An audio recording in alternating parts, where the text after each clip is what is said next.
Alrighty guys, welcome back. Today we are going to be showing off the new Fire Kings. Is the deck actually any good?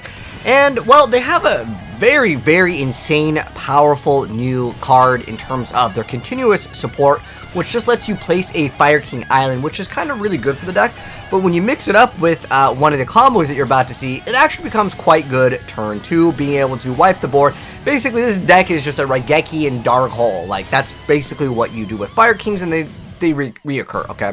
Anyway, starting right off, let's go ahead and see how this play actually works. So he's going for the Illusion of Chaos with the Magician of Souls to actually go ahead and cycle through some cards, and on top of that, he's going to be able to utilize the Sanctuary of the Fire Kings. As soon as it's activated, you're going to place the Fire King Island. This is a very important part of the archetype, as the field spell is very good. There's a couple things chained over here, and that sprite gets stopped over there. We have the True King over here. But the most important thing is getting a Fire King Island. What this allows you to do is destroy all of your monsters when this card goes away, which does activate a bunch of the Fire King effects, because how the archetype works is when you destroy your own cards, something else happens. So he's going to activate Trade-In, cycle through some more cards, then he's going to use Magicians of Souls, getting rid of his own Fire King Island, and when this card goes away, what happens is it is going to destroy all monsters you control, and that's going to activate most of your Fire King effects over here. So the Fire King avatar, Arvada is able to re-special summon it, but it does have a small little downside. It does negate the effects, but it's fine because most of their effects are going to be popping in the graveyard.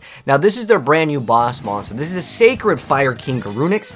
So how it works is, if your monsters whose original attribute is fire is destroyed by battle or card effect, you can just special summon this card from your graveyard, and basically it just kind of reoccurs itself. And then on top of that, it has the effect of when it is, if it's normal or special, you can destroy a fire, Beast Warrior or Winged Beast monster in your hand, deck, or face up on the field except for itself. And then if you do, it gains attack equal to half the amount. So being able to destroy anything in your deck is pretty good. If you guys have played Fire Kings, you've probably seen this card before. This is their other old school boss monster from the starter or structure deck. This one over here, when it is destroyed, it comes back and then it destroys all other monsters on the field when it comes out. And this is every single next standby phase after it was destroyed. So you're going to destroy this card quite often. And the other thing that's really good with the archetype is the Sanctuary of the Fire Kings. So what this allows you to do is, during your opponent's turn, whenever they special summon a monster, you get to exceed summon instantly and just Raigeki their board. That's kind of, again, that's kind of how the Fire Kings work. So that's kind of like the brief explanation. Now, remember, this card has its effects negated because it was special summoned via the other Fire King, Arvada. Anyways, he's going to activate that card's effect. It's going to get destroyed, but it doesn't really matter because, well, they're just going to keep on bringing out more cards. So Kieran is also here. Kieran has the effect if it's destroyed inside the graveyard, you just special summon another Fire King monster from your hand or graveyard. So you're just bringing back basically the same kind of combos again and again. So he loses out on this card, unfortunately. This card would have been actually pretty good if he was able to keep it up via, I'm going to call him Dot Slash over here. He's actually a pretty good player. He ends up making another one of the new boss monsters for the archetype. This is Fire King DD Garunix Eternity. So how this card works is it requires 2 level 8s, which that's perfect for the 2 boss monsters. There's technically other targets, but you destroy all other monsters on the field. So again, what you want to do is combo with a field spell, so, or not field spell, technically this lets you add the field spell, but it combos well with the Sanctuary because Sanctuary lets you exceed summon during your opponent's turn. As soon as this card comes out, it pops everything. You also get to detach material from this card, target a spell or trap, and actually pop it, and it gains a small amount of attack. It's 500. It's like mediocre. But if this card with materials is destroyed, you get to special summon a Fire King monsters from your graveyard up to the number of materials this card had. So even if you don't even activate the effect, you get to bring back double monsters. However, they all have to be destroyed, so if there's any matchup where you can bounce things back, this archetype will fold pretty hard. Or if you can bounce it back to the hand or send it to the graveyard, not destroying it. Okay, so anyways, he's cleared the board. That was actually pretty extensive. I was like, okay, this is going to be GG over here for Mr. What over here playing the Runa Kiskill deck over here.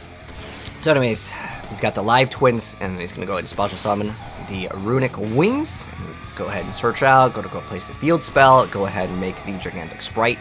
And he's going to activate the card, and that gets rid of that, and he's going to go and actually activate the effect, and he's just going to bring back, well, both of the materials, basically, because they're 2 level 8s. If he had the other, continuous over here, the Sanctuary, you'd be able to just go exceed into things, and that's where it actually becomes kind of good, right? But he still has 2 more, pretty strong monsters, so High Avatar, when it's destroyed, this one lets you bring out another monster. And on top of that, that's destroy a battle. But if it's destroy card effect, it's coming back during the next standby phase anyways, right? So anyways, he goes for Arvada over here, and this is going to negate the effect. Now, Arvada is actually pretty good because you can respond because it is a quick effect whenever a monster effect is activated on the field. You destroy another fire on your hand or field. but if this is destroyed, you get to target another one and spell stun, but again, its effects are negated. So he ends up getting that effect negated, which does kind of hurt, but he got stopped by a spell, so he couldn't really chain it.